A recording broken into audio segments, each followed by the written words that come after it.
My husband and I have always wanted kids, but when we found out he was infertile, he completely shut down, and now he's refusing every other possible option because he won't be a real dad, and I think I want a real divorce because of it. I, 29F, have been with my husband, 29M, for 6 years, married for 3. We both come from family-oriented backgrounds and have always wanted kids.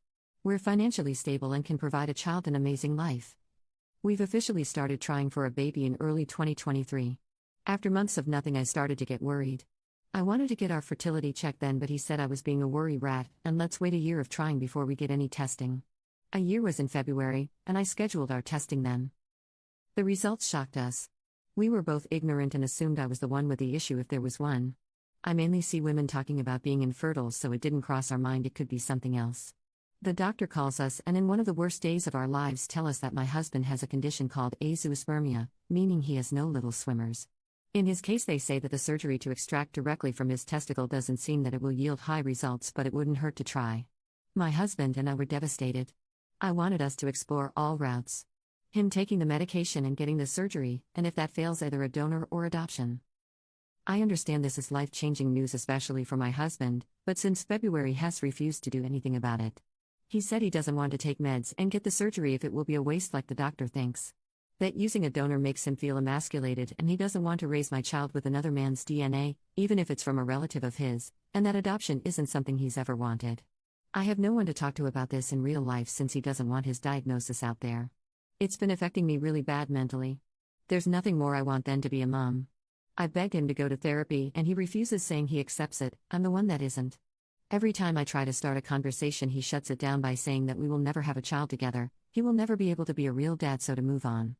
I know what I want for myself. That's motherhood. I am willing to go down any avenue to motherhood, but he doesn't want to. I realized this past summer that he's right, we will never have a child together. I had one final conversation with him since he avoids the topic like the plague last night. I sat him down and said I empathize with him about this life-changing diagnosis, and that he doesn't want to get the surgery, which I respect, or use a donor or adopt. But that I want to be a mom and I'm not getting any younger. And if he isn't willing to explore any avenue or go to fertility therapy, then I want a divorce.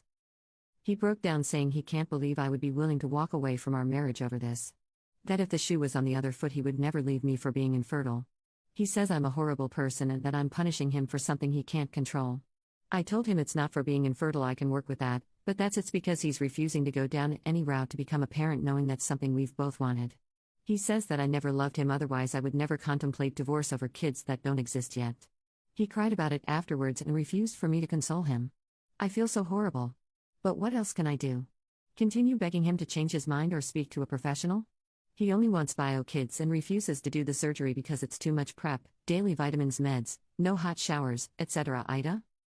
Commenter: first off, infertility is a hell of a curveball, and it's clear you're not divorcing him because he's infertile, but because he's essentially slammed the door on all options. That's a big difference. It's not that you're punishing him for something he can't control, you're drawing a line because he's refusing to control what he can. You've got dreams, and he's ghosting them harder than Reddit hides good posts. If he's not willing to roll up his sleeves and fight for your future family, you're not the jerk for wanting to find someone who will. It's time to ask yourself if you should sacrifice your happiness for someone who won't even try. Update, 8 months later. Hello everyone. I posted this last year and received so much amazing feedback that genuinely changed my life. Since no one in my personal knew what was going on, being able to talk about it and get so much amazing advice was great. A lot of the people in the comments opened my eyes up to the possibility that he was refusing the surgery, since that would be the final nail in the coffin. That if it failed, that would be the end, and that could be the reason he was refusing to do anything. I took some time after posting that to do some self-reflection on the whole scenario and to go out the situation differently. We spoke about it extensively, and I told him about how I completely understand his fears in not wanting to do the surgery, but I really want us to try a fertility therapist, and we could just do one session, it didn't have to be a deep commitment. He agreed, and that therapy session went amazing. We both spoke separately and then together, and we did 5 sessions overall. You guys were right. My husband was scared to try anything because he didn't want it to fail. He was pre-rejecting the rejection. He opened up to me about a lot of fears and anxiety about his diagnosis. We deeply connected afterwards and got even closer as a couple. One day I saw vitamins on his dresser and realized he had been taking them without even telling me. I was so happy. We did another analysis and they saw 2 little guys. We were so happy. Then, to my complete and utter surprise, my husband forwards me an email. He scheduled a consultation for the microtest surgery in December. It went well and he was approved for surgery this February. We went in with low expectations and to still be happy at the progress he's made, but they were able to get 3. My husband and I were ecstatic and couldn't stop crying. Everything went well at his 2-week checkup. Now we're in the process of IVF. I started taking medication to do my egg retrieval right after his surgery, and so far I have 12 eggs. Last month we just found out we have 2 embryos. Both healthy, 1 boy and 1 girl. Our implantation date for our daughter was May 1st and I tested positive a few days ago. We are so happy. I'm so happy that we were able to get through this bump in the road. This has been amazing. I'm so happy my husband's fear and my sadness to his fear was something we were able to get over. We have both extensively apologized to each other, him for shutting down and wanting to give up and me for not being more understanding to that life-changing news. Thank you guys again for all the advice you gave me. Commenter 1, this is the best update. So happy for you both. Commenter 2, congratulations to hopefully soon the 3 of you.